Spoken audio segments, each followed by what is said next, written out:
matchup against Handlock, although I believe Lorinda posted that its stats in Grandmasters so far haven't necessarily reflected that. Yeah, it's interesting with regards to the nerf as well, right? Because the real nerf to Handlock, I find, is that against the combo decks, they have one more turn. Like 8 to 9 felt like a much less impactful nerf than 9 to 10, because you could still very often get Flesh Giant down on turn 5, maybe even turn 4 with the 9-mana version if you had the coin as well. With a 10-mana giant, it's like rarely coming down on turn 5 and never coming down on turn 4 anymore. And so giving them that one extra turn to draw through their deck before they have to stall out the Flesh Giants is a very, very big deal. So I do think if you get a hand like this and you're playing the deck well, the Rogue is in a very, very good spot. Oh, Blitzchung drops the playlist one day. I asked Gabby to do it and I was swiftly ignored. Yeah. But Blitzchung looks like he's enjoying as much, if not more, than Gabby does to whatever he's jamming out to. And, you know, he's got a pretty decent opening hand. I'd be feeling good if I had this opener as Rogue, especially with the field contact, the double Shrouds of Concealment. You love to see those in these slower matchups to make sure you can accrue resources, make sure that the field contact pop-off can be worth its weight in gold. But it's still missing one crucial piece of the puzzle, and that is, of course, the Octobot. Whereas for Okasinski, the backfire on curve looks pretty good indeed, although it would cause him to go to 10 cards and overdraw the one off the top. You're not able to backfire Coin Null, unfortunately. Yes, not quite. I mean, to be honest, I'm kind of leaning towards the tap here, actually, because both tap or backfire, they both allow you to go a Nether on tap Null on the following turn, which is monstrous amounts of tempo in this matchup. Like, that is the absolute nuts in this matchup. You can't get down Flesh Giant on turn 4 anymore, as I was saying. And so being able to go double big threat plus a tap on turn 4 is very powerful indeed, and of course demands an answer from Blitzchang on the other side. He has got himself a proactive answer in, or a proactive golem, sorry, in draw 2 cards if he wants to. And given his hesitancy, I'm going to go ahead and say he didn't get poison on the first option. Otherwise, you would probably pick deal 2 damage. But he instead goes freeze as the third option that I hadn't even considered. That one's great against Handlock too. Honestly, there were so many decisions on this turn. When you top deck Kazakus, absolutely play that over the Shroud, but whether you take a 1 or 5 is worth considering. I don't mind the 5 at all because he still hasn't hit Octobot, so the field contact pop-off turn is quite a ways away, and you're generally not going to play the 1-cost Golem if you're not popping off with the contact.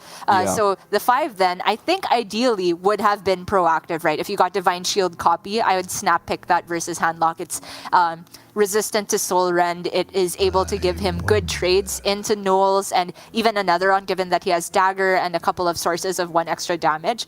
But the freeze here positions him on a reactive turn. So that means Blitzchung's already expecting threats to come down this turn. Not Giant just yet, but maybe another on Knoll.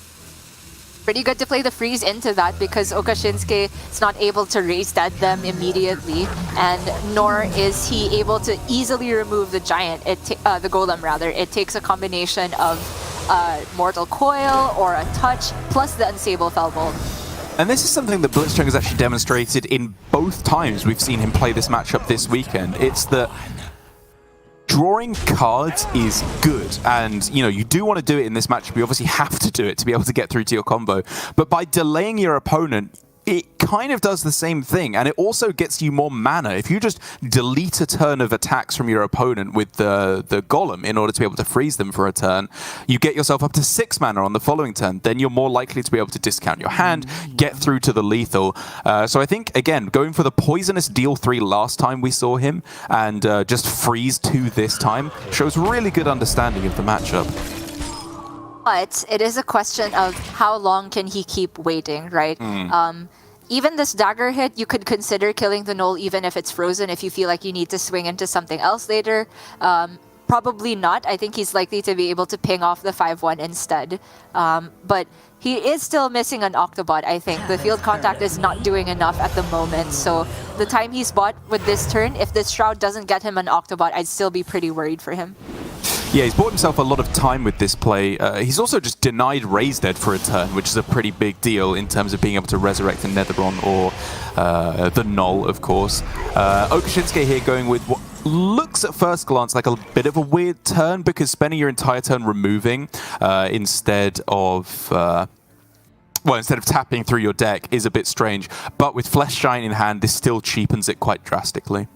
Yeah, Tamsin was great there. You really don't necessarily expect to heal out of range of the Garrote Rogue. There are some situations where you force them to use so many combo pieces that the Tamsin healing can be relevant. But I think Okasinski is right to focus on the proactive game plan here. Whereas Blitzchang is going off with the field contact now. It is just going to be 3 cards currently, really hoping for a Shadow Step to top this off. Doesn't quite get it, but crucially, he's put Divine Shield on his field contact, which is not the easiest thing to get rid of, especially post-Tamsin. In fact, Okasinski currently can't kill it. He can do absolutely nothing, and so starting off with I was going to say Tour Guide tap, but maybe Tour Guide backfire. Yeah, you make space in hand first. Or I guess he didn't even need to do that. He still has hand space available now. Yeah, can still tap here. Priority number 1 is clear the contact. Soul Rend Drain Soul is available now, and that would, if he wants to do the other order, delete 5 cards or delete 4 cards and heal 3, or 2 essentially, because he's at 28. I think you take the delete 5 here. I think so too. It allows you to go, obviously activated Bloodshard and Baron Scavenger without tapping next turn, which could be relevant. You know, you could then go double Bloodshard plus the Baron Scavenger. The downside though, of course, is that you are unable to heal with the Drain Soul, which makes your Giant 1 mana more expensive. He goes with an alternate route entirely, not wanting to play the Soul Rend, and instead choosing to go about it this way, to remove the minion. He's almost guaranteed to get some kind of removal. He does hit it, and he's still very far ahead on the board now. Kind of a gamble, but you can see where Okasinski's head is at. He says that if I get board cleared and get rid of his own Anetheron, he's essentially handing full initiative to Blitzchung. I did still get tempted by the Soul Rend because I think the 1 mana Battle Master was quite good on the next turn, but he was not guaranteed to have good targets for the Bloodshard Bristlebacks here, so he's just fully committing to having this Anetheron be an annoyance to Blitzchung. Still no Octobot though. Yeah, that is absolutely devastating to get no Octobot or not even a field contact off of all of that. Makes it significantly more difficult for him to get through his deck. But he does still have the stall mechanisms. He's got Brain Freeze, First Flame now as well is actually pretty good to keep chipping away these minions. Yeah, it's decent here, right? Because he has lots of sources of 1 damage to complement then the First Flame if he needed it. But he's just going to hold it in hand here. Fireball is a giga bait in this matchup. You cannot spend 4 mana to deal 6. They heal it back up for even cheaper. I like the play from Blitzchung. Well, here we go. Finally for Okasinski, even without the Soul Rend, he's able to now go tap double Baron Scavenger. Can he fit a Giant in on the same turn? I can't quite see what it costs. Is that 3? I think it's 3 too, but I mean, is the Soul Rend that bad still though? It just clears the entire board, makes your Scavengers that much safer. Although I guess he could just go for the Bristleback, which then puts the Giant to 1. So you could go Bristleback. Oh, sorry, it's 0 now because of the quest proc as well with the Bristleback. So it's like Bristle, 6/6 Giant. Bristle? Oh. I wonder if he wants to fit in... I want a 3 the Neophyte on this turn? And an 8/8. Oh, maybe. Yeah. Like, I don't think so. I think that you save the Neophyte 1 more turn. I don't think you're realistically dying this turn, having seen no Octobot discounts at 30 health. It would take 1 hell of a turn to kill you here. Much prefer this. It is so much pressure, demands an answer from Blitzchung, and without an Octobot, it's tough to do it, but maybe with Runner, Prize Plunderers into Shadow Step, he's starting Secret Passage instead of One Thief. There were a couple good One Thief outcomes in Flurry Brain Freeze, but outside of that, this really does need Prize Plunderers, I think. Octo so late! Neophyte into Plunderer off the top. It's just 1 turn too late from Blitzchung, isn't it? He needed to be winning the game on this turn. It's quite common to win the game on turn 8.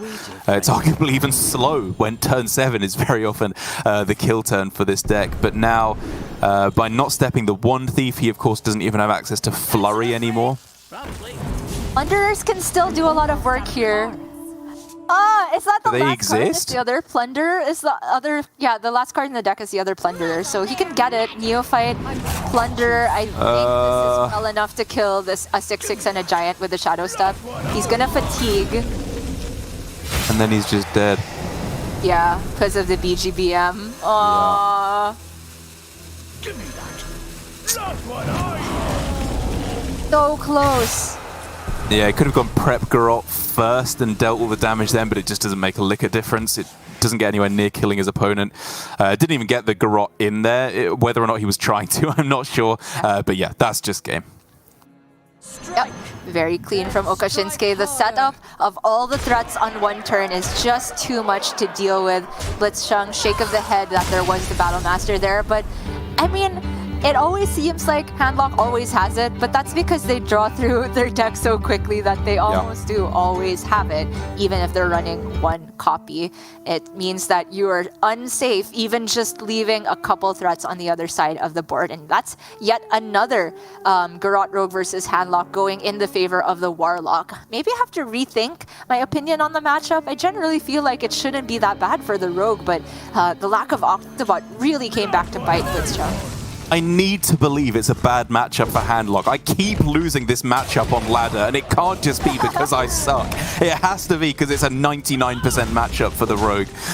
Because, again, I think that was realistically close to the best hand you can get for Okasinski. Like, being able to go a Nether on tap, null on 4 is absolutely ludicrous, because outside of that, you know, as we were saying, Flesh Giants don't come online until turn 6 a lot of the time.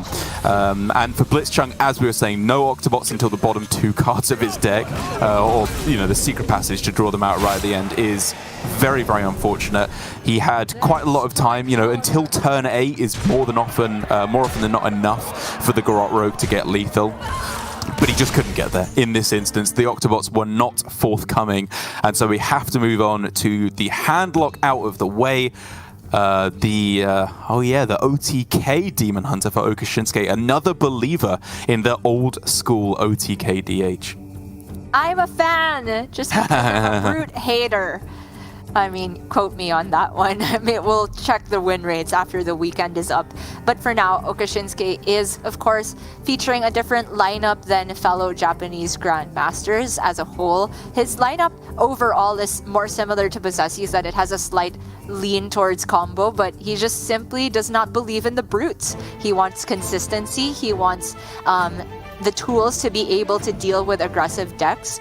I don't necessarily know if that's better against Garrot Rogue though, because the Garrot Rogue will be under almost zero pressure in the early game, and they can get their combo done nice and quick compared to the OTK Demon Hunter. And these sigils are being summoned to the starting hands like magnets this game. They just will not leave. But speaking of good starting hands, Blitzchung on the other side, he also gets the goods. All right, it's going to be a good game. I'm excited. Yeah, this is a couple shrouds away from greatness for Blitzchung. Without the shroud, you do have to realize that going Octo-Procto is -2 cards that you're actually discounting.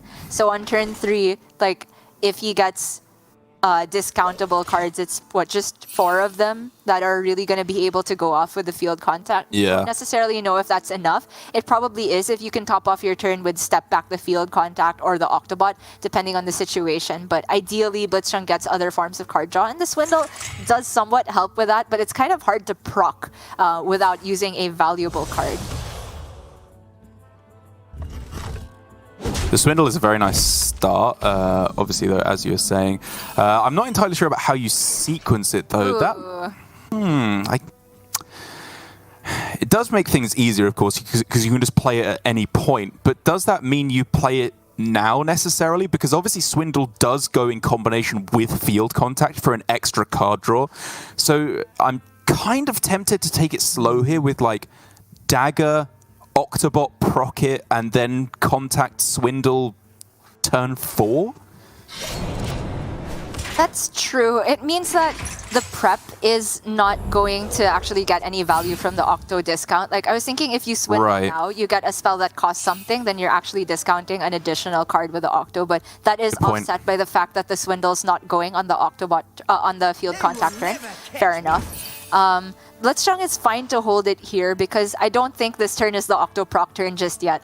And he can potentially prep out the swindle. If he gets Shroud, that's perfect. He also plays that this turn, and then it's a big proc the very next turn. For now, though, we'll see what he gets off the top. If he gets Passage, I think that's also worth playing with prep potentially. Or Coin. Yeah, that's a very good point, actually. You very often do go for the Secret Passage turns first, try and thin your deck of the cards you don't want to draw, and then go for these mega field contact turns afterwards. Ooh. Shadow Step's interesting. Probably going to be played on the field contact itself after you do the pop-off turn, if I had to guess. But it's just another tool that allows Blitzchung to very happily go for a big draw turn, and then potentially another one the turn after.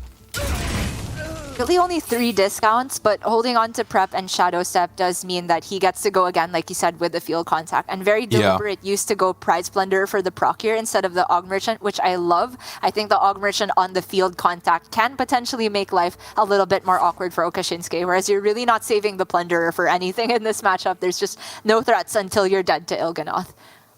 Alina. Interesting. Interesting. Are there any Death Rattle minions in this version? Peddler? Thalnos, I think. Oh yeah, Peddler is there, but no Thalnos, so... yeah, okay. I think it's a bit slow. I'd rather Stelina. They discounted cards, right? So any card you put back is -1 and a discount wasted. Yeah, I agree. We'll just have a little peek. If he hits the Octobot, I'm gonna have Knight or Starrock. Ah! Oh, take your choice of undiscounted cards. Blitzchang obviously thinking, oh, my field contact, no. Well, you're in luck, buddy. He got the 3 worst cards in your hand. It's probably Shadow Step, I think. Wow, okay. Oh, Coin.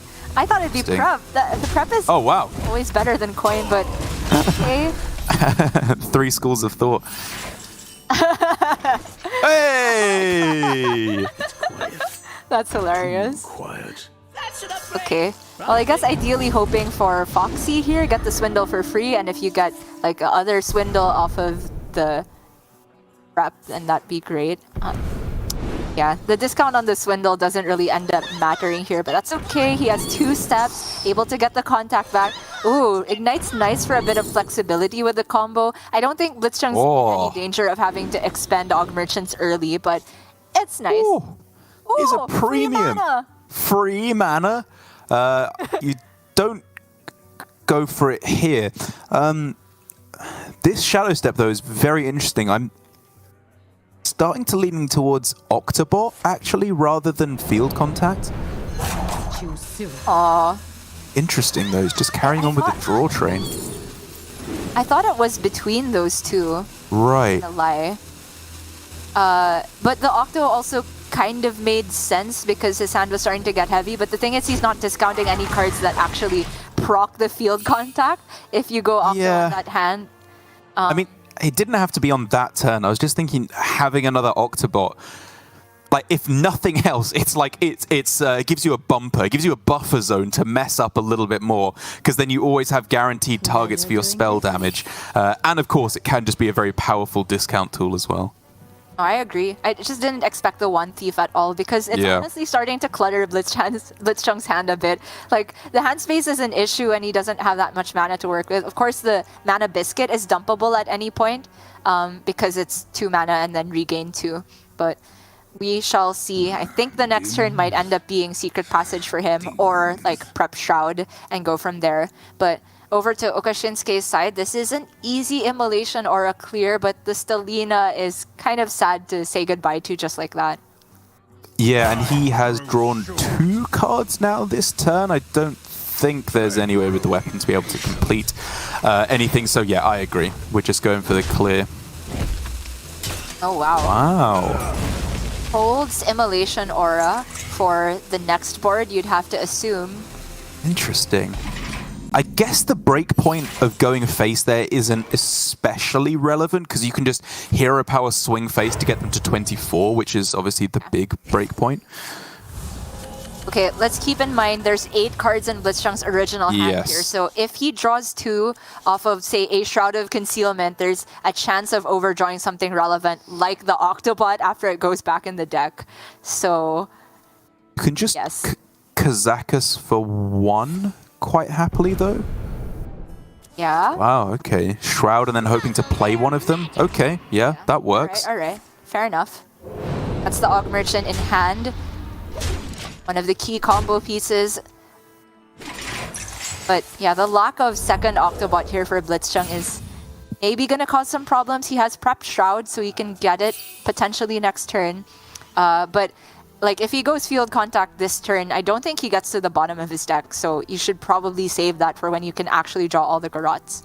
Right, and so in terms of the minions he draws, he's far from actually guaranteed to draw Octobot off of the Shroud of Concealment, which is definitely what he's looking for. Demons. And Okasinski, I do think it has to be the MO now, though. Right. If he allows 8 more damage face with the dagger, he could be dead to like Garot nonsense, even not like guaranteed, but just like a couple Garots drawn with some spell damage. Well, that's pretty good, right? He can swing to complete the quest, play Immolation or a discount Fel Screen Blast and Moog. Yeah. Sounds good. And he has a Philosophy in hand, so it's effectively 2 mana, 2 1-mana Moargs. Still a long ways off from being able to do anything with Il'gynoth, but maybe. Maybe. Oh, surely you're playing it here. How greedy can you be? I don't know, especially since next turn he has to allocate a lot of mana to actually getting Kurtrus as well, right? Given that the alternative is accept that you missed a hero power, you could not make me not go for this Immolation Aura. Even if it wasn't correct, I'm not shame hero powering at the end. Okay, this is rough for Blitzchung. Hand space is an issue. Shooting Star, no place to go at the moment. But if he gets Octobot, everything is solved. 9 cards left in deck. Like, he can spend his mana pretty well on this turn with just Mana Biscuit and then don't play the Biscuit. Save it for the combo turn. And Cult Neophyte is okay. You know, it's at least getting a Disruption turn in. You're spending your mana. But if you don't get Octobot off the top, you're looking at earliest turn 8 lethal, which may just be too slow. Ever like Neophyte, Shooting Star, Foxy. Oh wow, he's going in now. So he's planning to step the field contact at the end of this. He can fit in Brain Freeze too, so it's okay. You know, he doesn't. Yeah, sure. Surely you Brain Freeze. Like the whole point of playing field contact is to get more draw, and the Brain Freeze won't cost 0 next turn. So. Wow, I agreed with you there. Yeah. Okay, I mean, Blitzchung's problem is not lack of card draw, it's lack of mana, right? So I really wanted to Brain Freeze get used. Yeah, exactly. You just needed to be able to draw through to Octobot. It's the only thing that matters here, realistically. As soon as he does, I think he just wins the game on the spot. He has... Like, he will have a lot of mana available once he does that. Of course, Brain Freeze is another card that goes with the field contact. It can be used to proc the Octobot straight away if he's afraid of running out of relevant battle crying combo cards. Would be my best guess. I think he needs to leave health on the Octobot too, so proccing with one of the merchants probably better. Ideally Ethereal, and you just kill them on the spot. I feel like when he gets Octobot, he needs to deal the death blow almost immediately. Otherwise, there might not be that many receptors for the Ethereal Og Merchant. I mean, I guess on the other side, you know, as soon as he draws Octobot, does not necessarily mean that he needs to play it, because until Kurtrus comes down, he's probably okay. It's unlikely that he dies, even given a copied Moog in hand.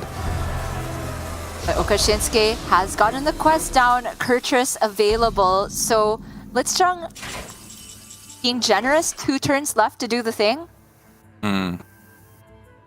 Okay, Kazakus, 1 mana golem. No? Okay. Too quiet. Going in on Okay. this turn, trying to hit it. He really needs to hit the Octobot. Whoa! Alright, okay. If it's right off the top then. Muzzle there. Does he not just start with it? I mean, I almost wonder if at this... Well, he can't go for it at this point now, right? Even if Yeah. Conjure Mana Biscuit gains him a mana after he discounts it with the Octobot, what he can do is draw as much of his deck as possible, discount everything as much as he can, and then with a Swindle still in his deck, Yes. he can go for just... apply the spell damage to his minions, draw all the bleeds off Garrot with Swindle is still a possible win condition. I agree, but he needs to leave just 1 card in his deck right now, which... I mean, he didn't play Octobot, so I don't... Oh, man. Oh man, I mean, this is dangerous territory. It's child's play for Okasinski to clear this. The Neophyte does make it a little bit awkward, but he can still go like Kurtrus, Hero Power, Fell Scream. I think that's fine. This did just feel a little bit messy. I wonder if Blitzchung overestimated the number of cards he could draw on this turn with a 1-mana Merchant. Yeah. I mean, it was fine to go Octobot, I think, then just draw to the bottom of your Right. deck. But you'd have to proc the Octobot with Shooting Star rather than the Guardian Aug Merchants because he needs both with both Shadow Steps used for Thing the is- full 32. He has so much mana that...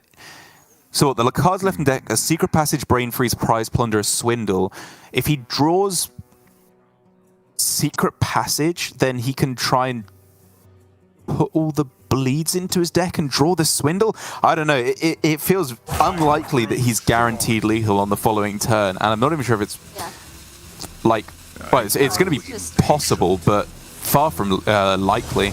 It's just not there, I think, unless Okasinski is at an unhealthy life total, which he's Right. going to be completely safe around. Kurtrus can still come down this turn. Okasinski feels like he's dead, but I'm pretty sure he's not. There's no contacts left. There's Swindle, so you can apply 2 spell damage. I mean, you have the Ignite as well, whatever that's worth.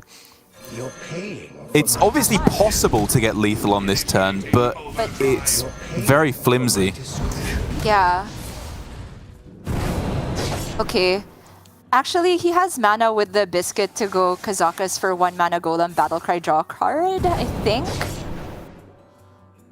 Did you not want to start Ignite so that you can go Ignite and then Swindle to draw it again, and you could play it again with the Mana Biscuit?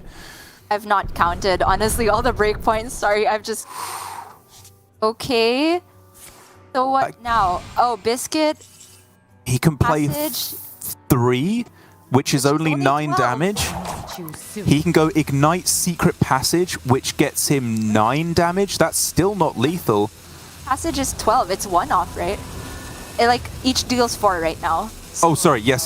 Sorry, it's 12. It's So 1 off! 1 off? Oh no! Disaster! No way. Oh no. Something went wrong here. Yeah, something went very Many wrong. turns ago, probably. Not this turn, but just the fact that the last contact was used with more than 1 card left in the deck, you're just not guaranteed to get all the bleeds consecutively by that point. So all Okasinski has to do is heal for 1 trillion, which he absolutely can. 1 more on board, just play another one, play the Arcanist. It doesn't matter. He doesn't need to OTK. He's just 1 because Blitzchung's gonna fatigue.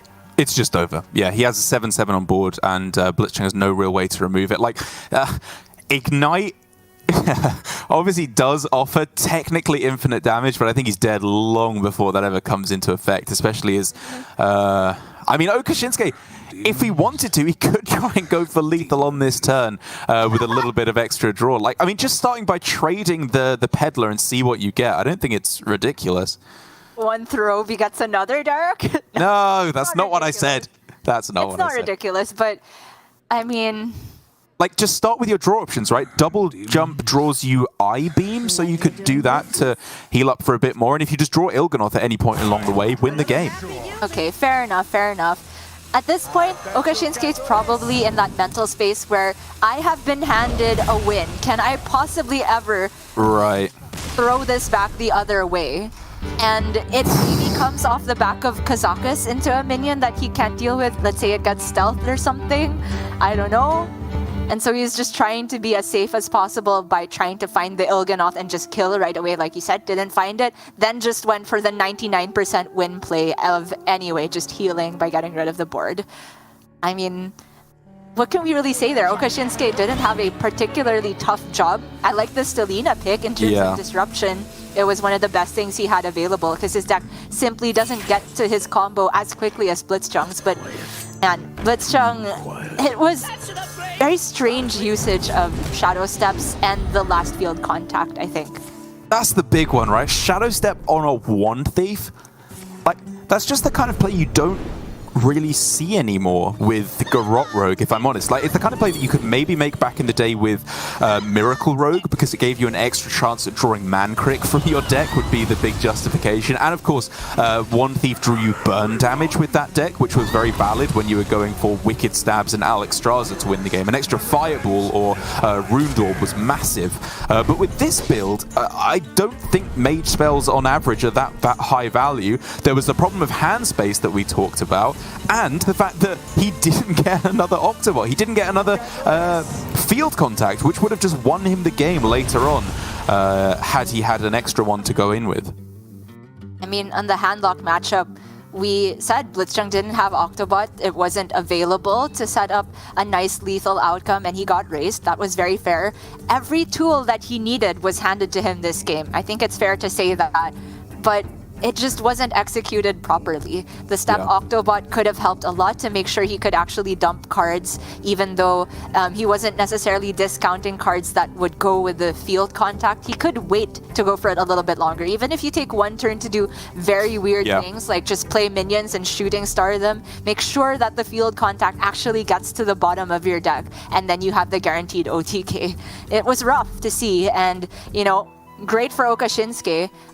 But he is not out of the woods just yet. Quest Shaman left there. On paper, not the greatest matchup versus Shaman. I do think our GM stats have it around even versus Garrote Rogue. But, I mean, if Blitzchung's playing the Garrote Rogue not on full focus, then it should be an easy matter for Okasinski to lock it out.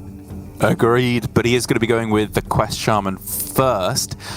He's got himself Earth Ellie in there as opposed to Okasinski's build that is pretty standard. Both have marsh spawns and no dungeoneers is what they've made room for all their tech inclusions. But I'm fine with both lists. I think Earth Elemental is a good inclusion this week. It's good enough against the aggro decks. Like, I still think you're winning that matchup fairly convincingly most of the time. And against the likes of Handlock, Demon Hunter, Mage, it just gives you a little bit of extra punch to be able to try and get there in those mid-game turns.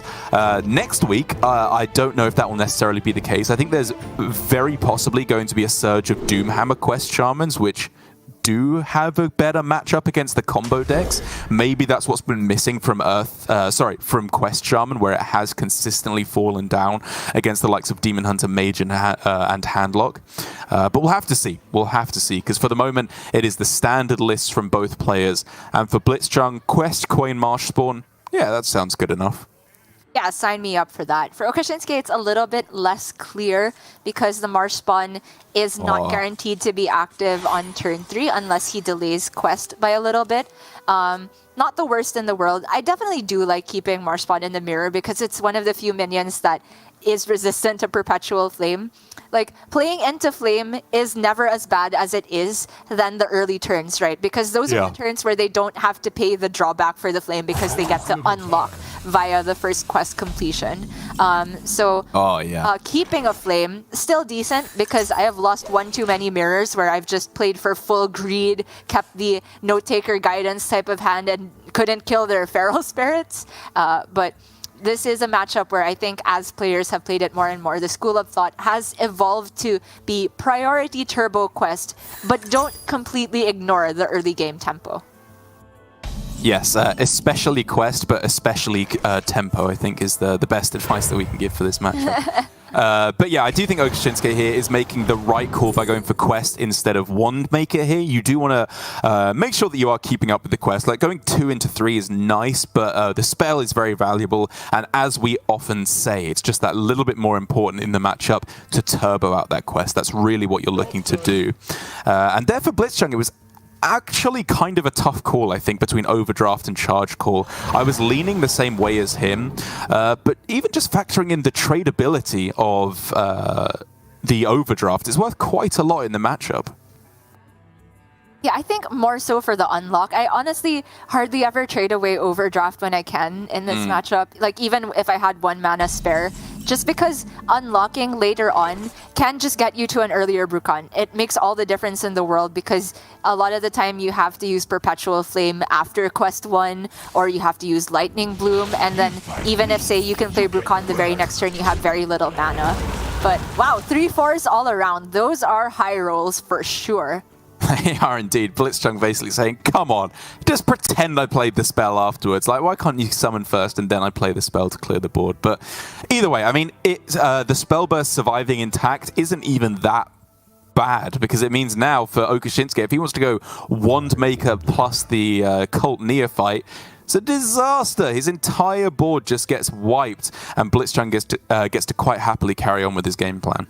It's nuts. Even if you had the option, I think you are supposed to take the VT and leave the spell burst on this rather than use the spell burst to kill the minion. Because 1 health and 3 health are effectively the same versus Shaman. It's just the 4 breakpoint where things start to get interesting. Oh, but Primordial Studies off of Wand Thief is great here. He hits the Zapper. That's enormous. But Lady Vash is also pretty good in this mirror. Sometimes you turbo Bru'kan, but run out of resources. A Vaj off top lets you just turbo through your deck. The 3 spells costing almost nothing for certain will be just very, very powerful later. I think it's still more responsible to do a Novice Zapper just to make sure that he can progress the quest as fast as possible, but I have been owned by a couple Lady Vages in my day. Yeah, it can be a brutal card indeed. This is an interesting end, though. Obviously, that I do agree with picking the Zapper. I do agree with going with the Perpetual Flame, of course. But Bloom into Cult Neophyte is a very susceptible play that he's making here. But the fact that it's Neophyte, I mean, we didn't even highlight that he's running Neophytes. That's not standard by any means in this list. He's cut the... I will get back to you what he's cut for that. But the fact that it means Blitzchung can only go Perpetual Flame the next turn a lot of the time means that it's not an insta-unlock for Blitzchung either. It just gets a little bit awkward. So I think it's worth it. I like the usage from Okasinski. I mean, do we like that Blitzchang just didn't clear the board, though? Because now Lightning Bolt clears his minion instantly. Like, he made the choice really, really quickly, whereas Perpetual Flame was still really good there, even if it's pretty mana inefficient. Yeah, I mean, because he would still have the mana to go overdraft, that's a fair criticism to make, because then the next turn, or like turn 5, could have still been okay. Sorry, this turn potentially, if he had started overdraft, would have, or started Perpetual Flame last turn, could have been overdraft into Feral. That's not bad. Yeah. Instead, he's going for an even greedier Perpetual, but he's lost 8 health in the meantime, which is not irrelevant in the mirror. Far from it. Okay, 2 overloads needed to complete the quest, which is very, very doable. No worries there. Probably, yeah, sure, Guidance, then Flame, and then probably Feral Spirit to round out the turn. Both of those look good to me. Looking good here, but Okasinski with a relatively low roll on his Guidance, I would say, or the discovers so far. Wind Fury, super useless until post Bru'kan, and if you're not getting to Bru'kan in the first place, it's just a dead card, essentially. The Dunk Tank, great if you can corrupt it with Bru'kan, but far too slow in the meantime. It's not an overload card. It's not progressing the quest. He does have access to 2 more overload cards, and he did just see a Perpetual Flame, but man, he really needs to rely on the top of his deck from here on out. It's actually a pretty nuts draw, though. It allows him to complete the quest and play Bru'kan next turn. And then, as you say, just pray that the top of the deck gives you what you need. right? Oh no, sorry, it's one off. Yeah. Oh, apologies. I thought he'd done the 3-3 last turn. Okay, it's a significantly worse draw than I originally anticipated then. Question is, does he commit it this turn just to have the mana spent and out of the way? It allows him, I guess, Studies or Zapper off the top to get Bru'kan immediately, or Lightning Bloom. But Lightning Bloom would mean you can still just play Zapper this turn, or like next turn, and get the Bloom Bru'kan down. Just going all in on mana efficiency. Ooh, that's an interesting card to draw. It's probably still just Lightning Storm. Like Overdraft after that, unlock. Yeah. Because the Storm overloads him too next turn. That could be a bit annoying because he'd love to have at least 6 mana playable to go like Feral Charged Call or something. Okay, what if we go Lightning Storm, Overdraft Face, and then end with Diligent Note Taker? Looks like he's taking a similar route, but just not going for the overdraft in the middle there, as we have a slight spectator issue. But the point is that it's, I think, relatively unlikely they're going to be able to kill off the 2-3 here. And if it survives, it can be very good just to go with a tempo-charged call and still have one for post-Bru'kan. Yeah, that'd be amazing. It's just that every time I've thought Diligent Note Taker would survive it quickly at Serpent Shrine Portal, then I feel bad. But, you know, Blitzchang has enough resources to play with, I think. Hopefully we got this disconnect sorted because this was shaping up to be a very interesting mirror. Obviously, Okasinski on the back foot, even though he is further through the quest. He had no guarantee of actually even being able to get Bru'kan that turn, let alone play it. A guidance off the top would be amazing. Lightning Bloom you'd take as well. But Blitzchang well in the lead there. And honestly, if he sees Okasinski have another dead turn, no Bru'kan, I think he's just meant to go in with the charge call even before his own Bru'kan. It's just winning on tempo and punishing the lack of value from Okasinski. Yeah, I agree. I think I was definitely guilty of overemphasizing how important post-Bru'kan charged calls are in the matchup, because when I first saw our APAC players play it in week 1, I was quickly coming to the realization of, or maybe it was week 2, where, oh, this is just the nuts. This is how you play the matchup, because any tempo you put down at the start is easily outmatched by Scrapyard Colossuses able to get down too much taunt to ever churn through. But in situations like this, when your opponent doesn't have a lot of value, as you correctly put, I think tempo holds a lot of value. You can just get underneath all of their charged call tauntage that they throw down later on in the game. And because of that, maybe as well, even with a Diligent Note Taker sticking for Blitzchung, he'll be able to go for, as we were saying, a more tempo-based game plan, which is going to be very crucial because he does have to win this game. It's 2-0 up for Okasinski, and if he does take the win, finally he can start clawing his way up higher through the standings in this week. Hey Dark, you're not allowed to make fun of me for explaining the Shaman Mirror as mainly turbo quest, but don't forget tempo. When you're also just going to say tempo is value. I mean, this mirror it's true. Is very, very complex. It can go either way, and you do have to keep a balance. I find that the general priority should be on getting the quest done, which is what Okasinski has played toward, just aggressively making sure he spends his mana every turn, even though he's sometimes quite weak to AoE, just to make sure that as soon as he gets cards off the top, he can play it, because I think many Shaman players have been in the spot where they have been too greedy with their draws, end up with too many cards in hand but no time to play it, and their opponent goes Bru'kan, and you have to suddenly spend very inefficient turn trying to get rid of it. But no overload card to reward Okasinski's fast line of play here. Gets the charged call into Proto.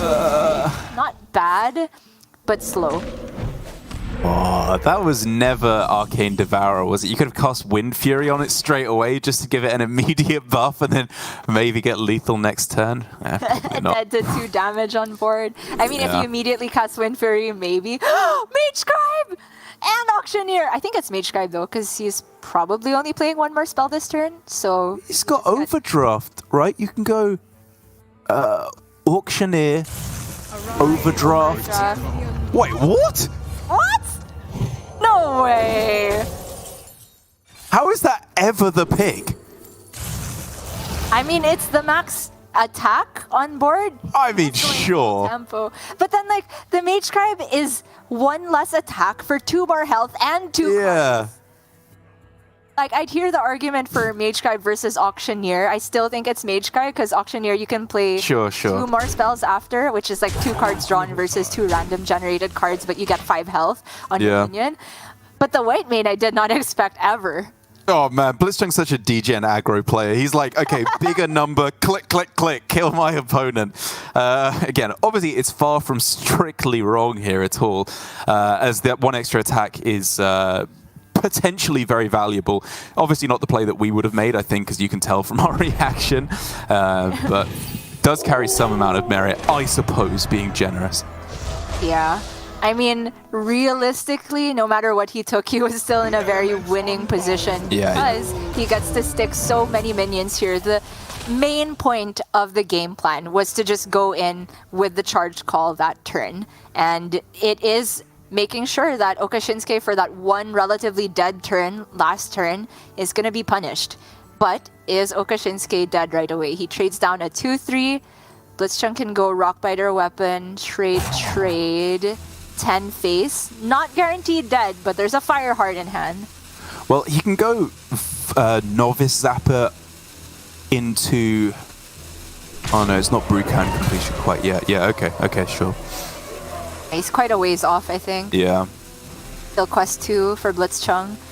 But, I mean, if I'm Blitzchung, I'm smelling blood here. Oh, yeah. That Lightning Storm. Oh, okay. Ooh.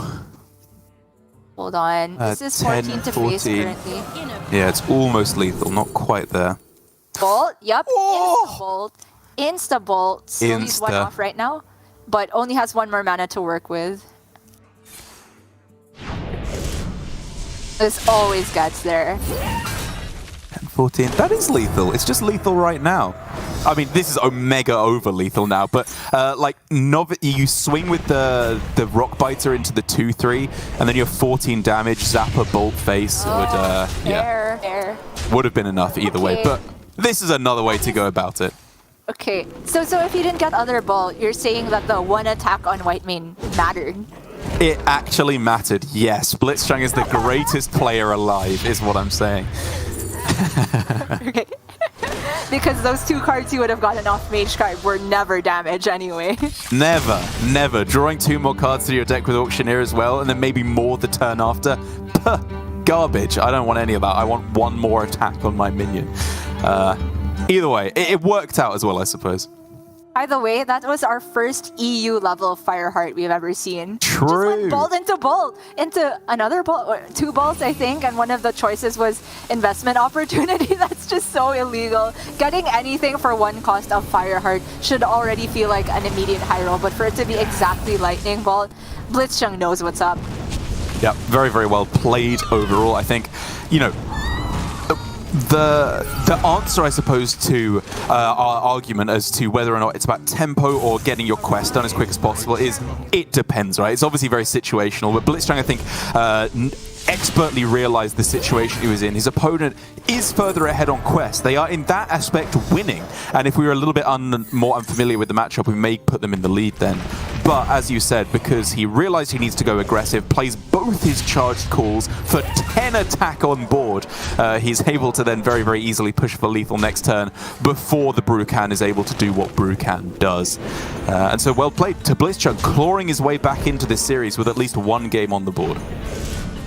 But it's gonna be an uphill climb because Okasinski still has 2 chances on this Quest Shaman, which has traditionally been quite a strong deck.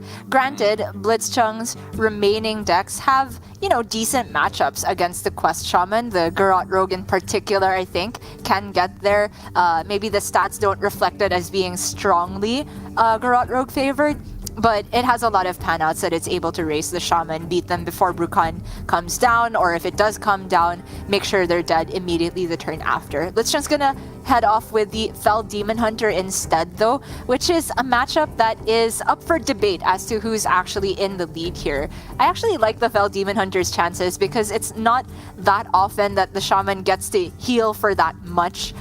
They do have the 2 Canal Sloggers, but they're never really guaranteed to get healing from them because there's so few minions in the Fel Demon Hunter decklist.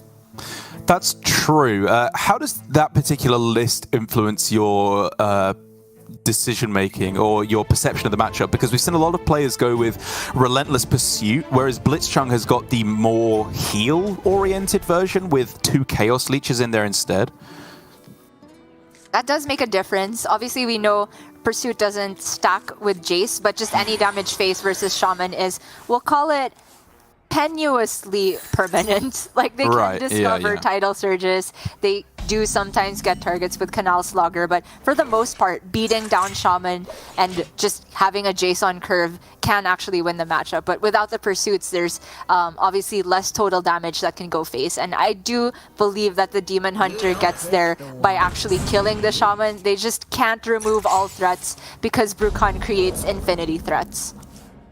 Okay, it's a reasonable start though here for Okasinski. It's the kind of hand that develops tempo but isn't overly sad if it's removed. By going Note Taker plus Primordial Studies, you're fairly likely to hit the Zapper to be able to complete your quest, or just hit Steward of Scrolls for the next turn. Like, there's quite a few good outcomes.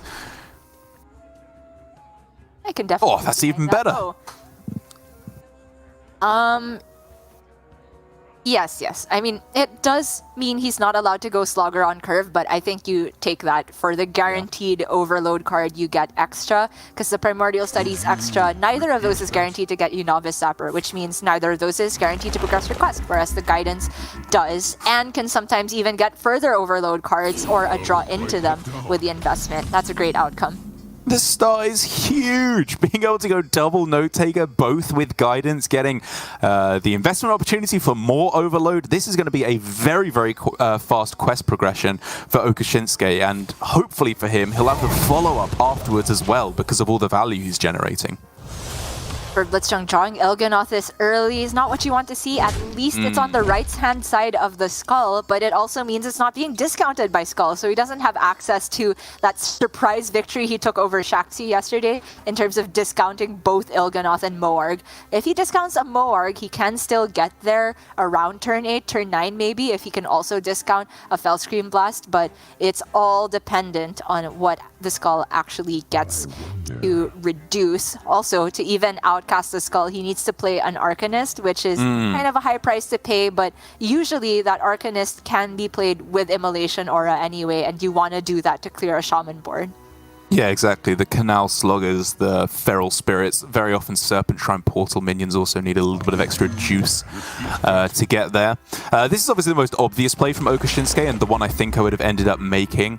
I was wondering if you ever go for something like Wandmaker Investment Opportunity, just because that gives you a chance of hitting Bloom, which could be better to go with the Diligent Note Taker. Now that you have so much value, you just kind of want to generate more mana.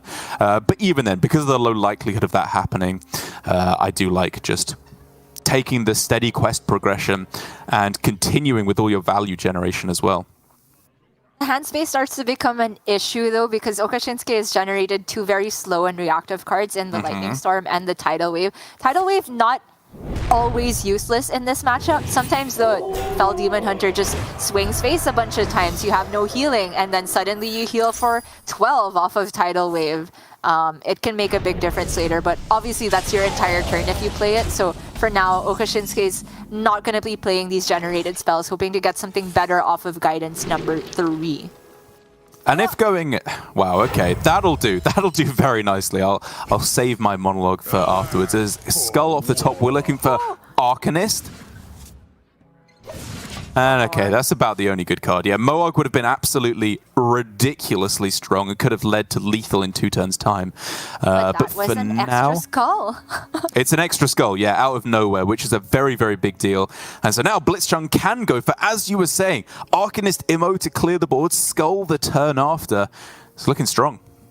Yeah, and Okasinski did take somewhat of a turn off of quest progression last turn just to play the Chain Lightning, get some stuff out of hand. But it means he's a ways off from hitting Bru'kan.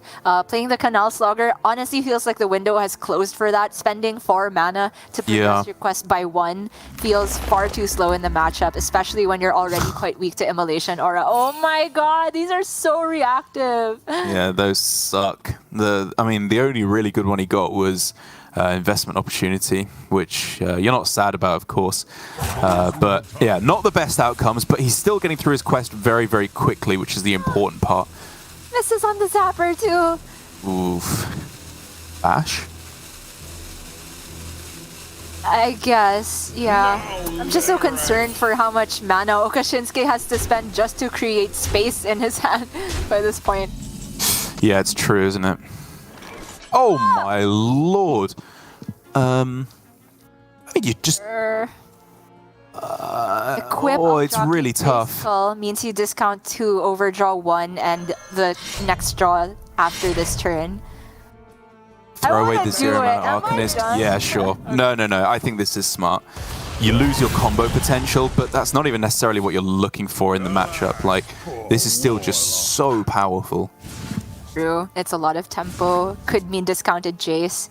Not the greatest outcomes on the discounts, but it's okay. Go again. He's got skull number 3. You're right. Yeah. although to get skull number 3, he has to give up final Arcanist, which is sort of a big deal. Because, I mean, it's nice to have the reach with Il'gynoth if your Jace is not able to get the job done. It could be relevant because I'm looking at this double tidal wave hand from Okasinski that can probably get out of a Jace 2-turn lethal with Jace into Il'gynoth. That's true. Maybe that's just the nuts. Obviously, if there's Moargs on board, you're guaranteed to heal for, almost certainly to full when you play the Tidal Surge, given that you're doubling up on all the lifesteal. Okay, anyway, One Thief delivering big here. Double lightning bolts means that Okasinski can get Bru'kan in hand this turn. Doesn't need to play them though, because he can just go bolt Bru'kan next turn, even with the 1 overload. Yeah. There's also a chance, depending on what he draws, that he might, of course, want to play the lightning bolts after Bru'kan, right, for a little bit of extra burst damage. Because, as we're saying, both decks have the ability to heal in this matchup, but if you can get it all done in one turn, can't heal against that. We can't. Ooh. Okay, Jace has been located for Blitzchang. There's honestly not that much juice in it. Okasinski is at 29. Even with the meta hit, I think Blitzchang should be more concerned about surviving on board first. Like, I would like to send this ping into the Vaj and then just swing into the 3-3. That 2 reactive.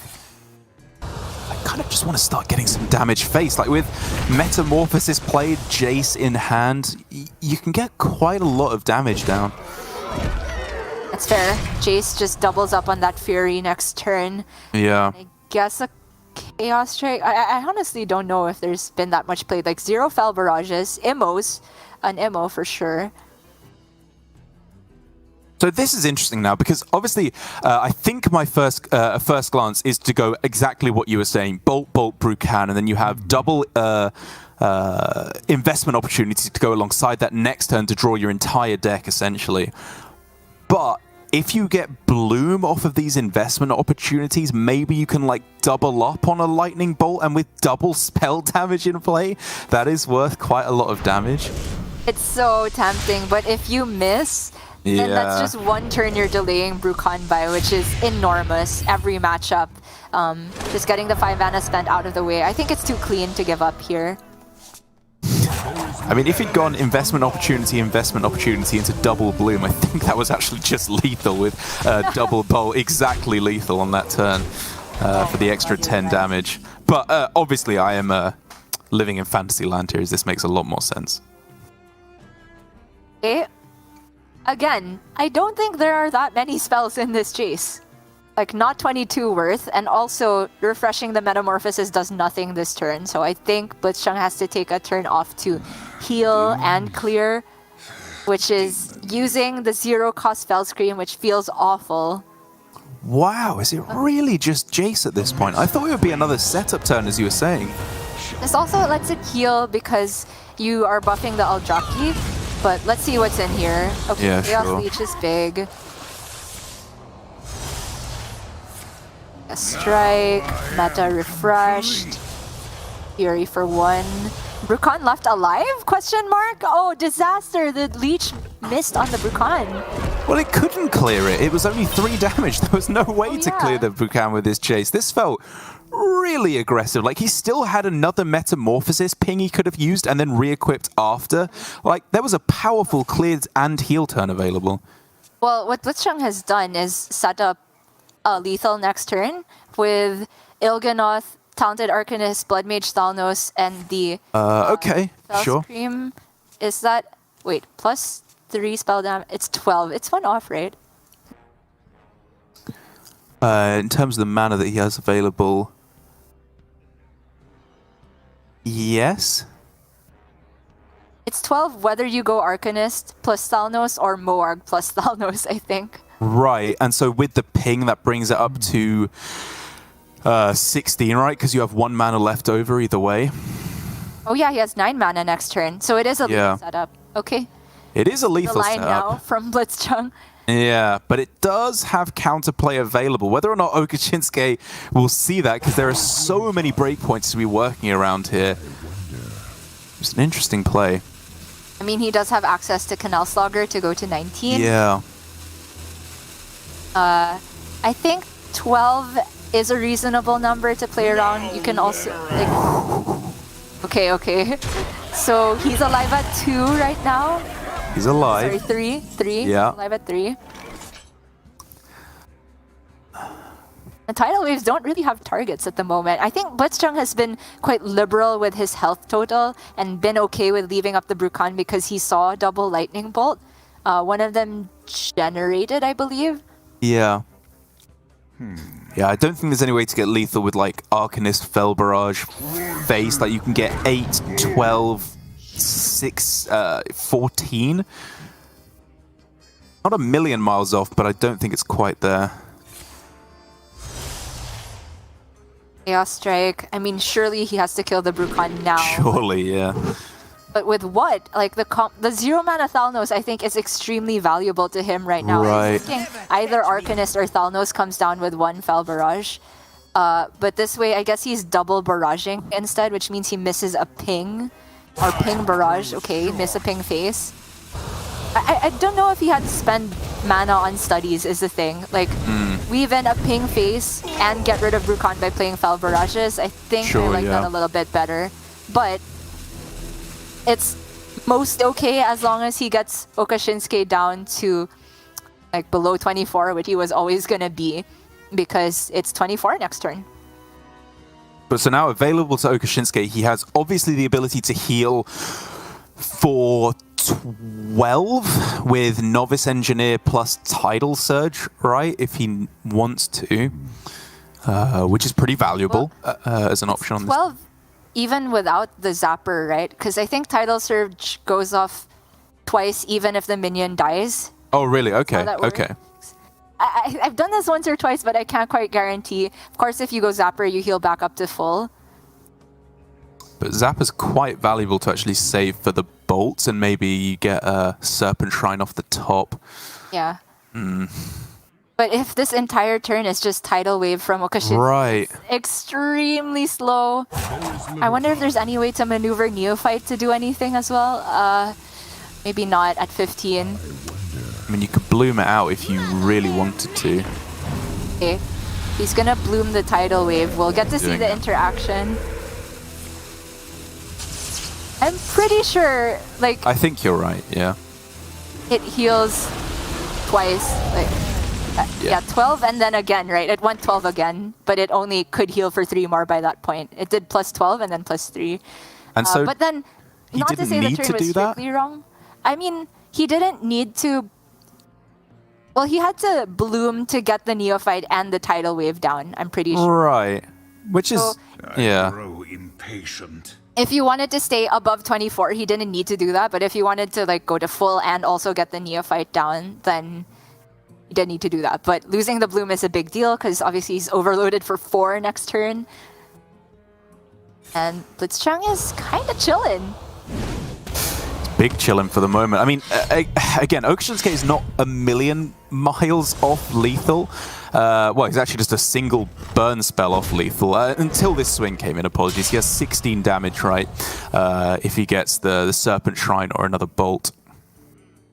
And he will have mana to play Serpent Shrine because he'll have 6 remaining. Okay, so he's looking at a top deck for lethal because next Tidal Wave is doing a whole load of nothing on an empty board, and he doesn't have mana for it. Oh no! He top decked that's the Lady Bash Bash! But it's 1 mana too expensive! Oh, the punish is so real.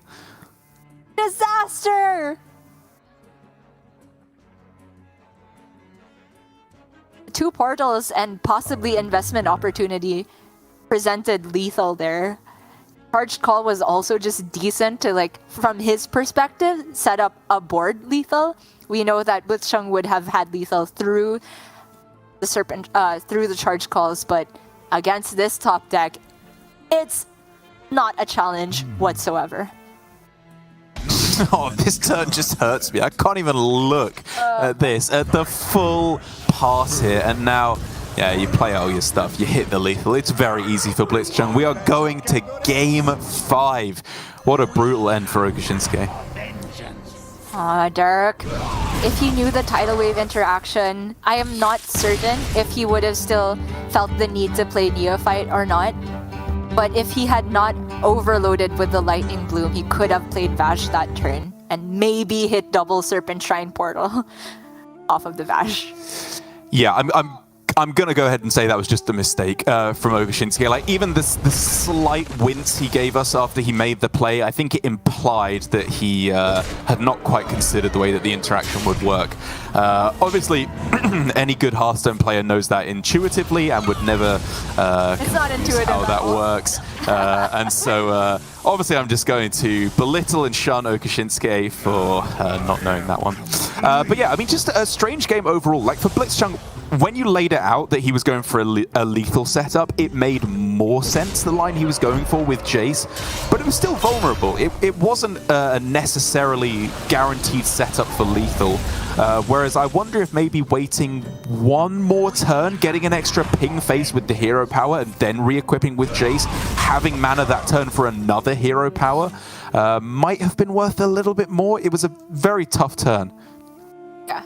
I think the Jace on curve ended up being pretty high value. It was risky because he left the Bru'kan on board, but it did give him like a 2-turn setup and just the Jace on board mana spent out of the way, flexibility to do whatever he needed while he was setting up for the turn after.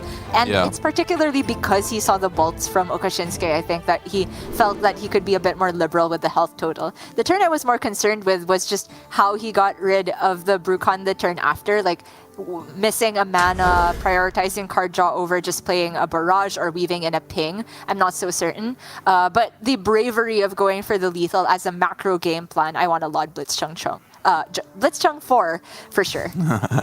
For sure.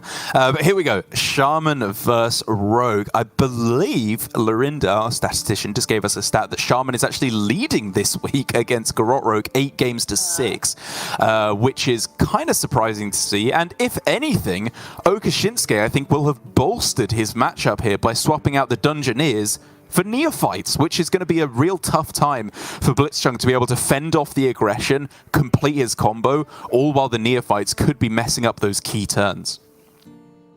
I could definitely see that happen.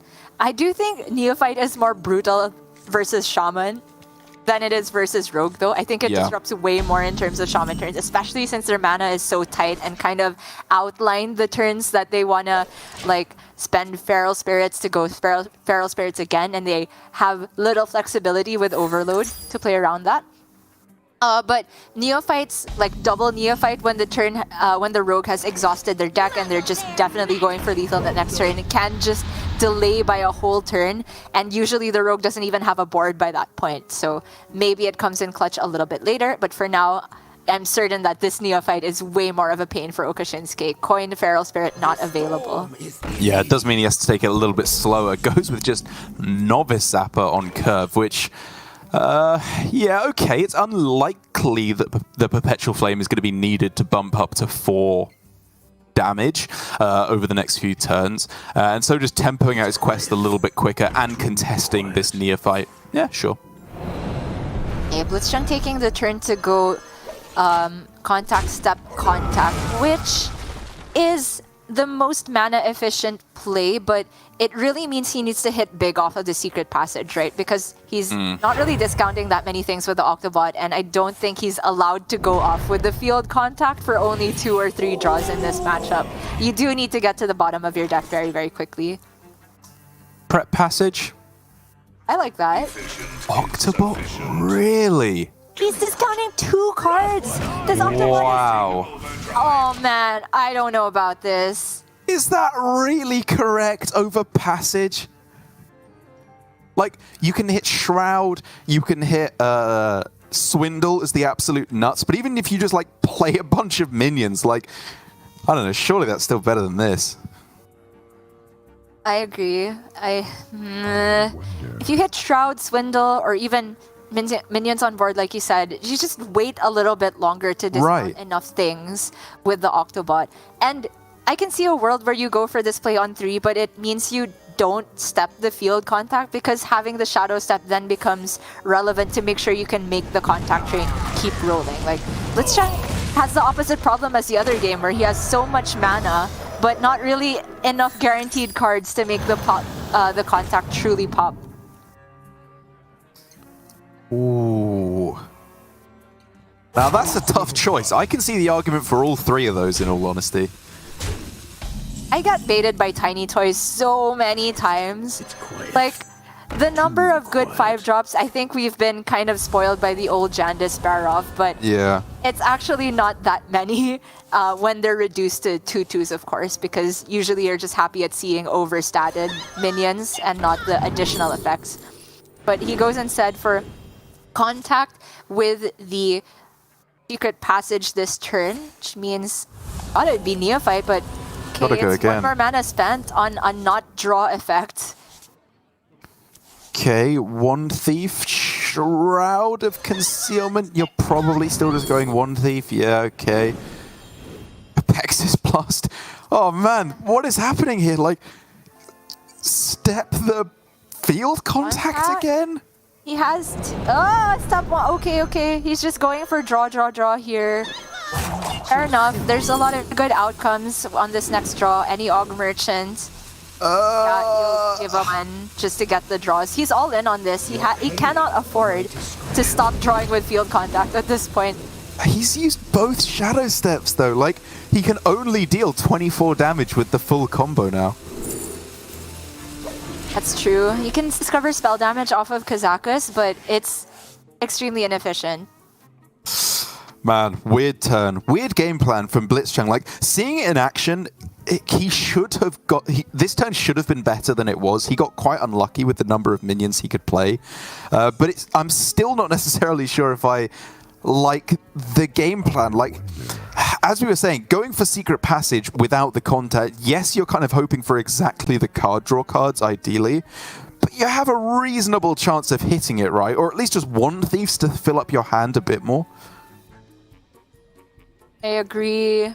I don't know, just the super early Octobot for 2 discounts, it already there was a fundamental difference in approach to game plan than I've seen from most Garrote Rogue players on stream so far. We'll see though. Blitzchang is not completely lost in this. Obviously, it looks very, very bad with 2 Garrotes in hand. Right. But he can get there even with the 24 damage because he has Ignite as well. First, he needs to survive this board, though. Ooh. Okay. This is fairly strong. You can go... Prep Swindle. Prep Swindle, hope to hit Brain Freeze, and then if you do, you don't have a board clear, but you're getting closer to it with the Firebrand as well. You know what? Prize Plunder. I don't even know if you're supposed to start Firebrand, because obviously the more minions there are on board, the less impactful the Firebrand is likely to be. Like, you'd love to isolate a couple less minions here. You fight me, you get... Yeah, unless he's going like Apexis Blast or Ignite on one of the smaller minions. This is not likely to kill anything, I think. Maybe the 1 Thief. Okay, you got something. But no sweat off. Okasinnsuke's back. Just picked up Charged Call as well. What is that now? If he trades and plays Perpetual Flame, does he get the 3/3 as well on this turn? I'm unsure, so sorry. Yeah, no, me too, don't worry.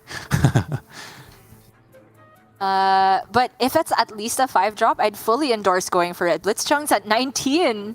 Go in. Yes. Yeah, it does look He's pretty at good. 1 out of doesn't it? 3, so it would get him a 6-drop even, right? Or unless this is quest 1. Is it quest 1? No. He's done quest 1. Yeah. Okay. So 6-drop, yeah, I like that. Do you like that more than going Serpent Shrine Perpetual Flame? Because that gets you a 3/3 on this turn and a random 3-drop, and it allows you to further upgrade your charged call for a later turn. Fair. I don't think 7s are better than 6s, but I mean, the 3/3 plus random 3-drop idea, that also sounded like a lot of pressure, sure. But Yeah. going completely reactive here, holding onto the flame for a bigger board. I guess Blitzchang still has the technical possibility of swarming, but wait. Second contact with no shadow steps just going in right now? Like, how is he winning this game? I don't know, Dara. I mean, not impossible, right? But this is the card draw gone. He has Yeah. to naturally get the 5 cards left in his deck down to 0, and then he can do the thing we saw from Blitzchung from Give Please yesterday, which is 1 Og Merchant, 2 Garots, and an Ignite. We know that's lethal already, right? Yeah. But you need to draw the other Ignite as well, so maybe not without contact. Yeah. I concur. Okay, Right. let's look at what's left. Ooh. Yeah, cards that are left. Like, yeah, I'm looking at Auctioneer as well. Or am I just looking at a 6/6 here? Like, you have Fireheart for a lot of extra value and guidance. Yeah, I kind of like it. We're going all in on tempo this turn, and you get a 3/3 after the Perpetual Flame. Like, this is tough to clear. Yeah, it's an argument between 1 extra card or +2/+2, which, fair enough. Okasinski's been very aggressive so far, outside of, I guess, exactly last turn. Just doubling down on the game plan. Yeah. Okay, so this Shroud gets maybe Kazakus. Okay. Prize Plunder's big, but no Shadow Steps. Your opponent is... Freeze? Yeah, they're homing in on lethal, but you can go Kazakus for 5? Like, there's not all too much point in going for 1 anymore without field contact. No, 1 is spell damage, right? And it's a card draw. It's like, I don't really know if he has the mana to do the combo with a 5, but I think Blitzchung's just taking the 5 to survive on board next turn. Yeah, and he has to sure. win when his deck is empty, is the thing. 8, 11, 14. Guidance, if the guidance cooperates, nothing is not enough 1 mana? to with Serpent Shrine. Oh man, that's so close. So obviously just Vivid Spores All Face is almost guaranteed to be lethal. Or, any Nothing Can Stop Us All Face. Like, you set up guaranteed lethal. Are you ever afraid of dying, though? Like, you've seen both field contacts. You've seen both Shadow Steps. You've seen an Orc Merchant. Is there any way they can kill you from 30? It feels nigh on impossible.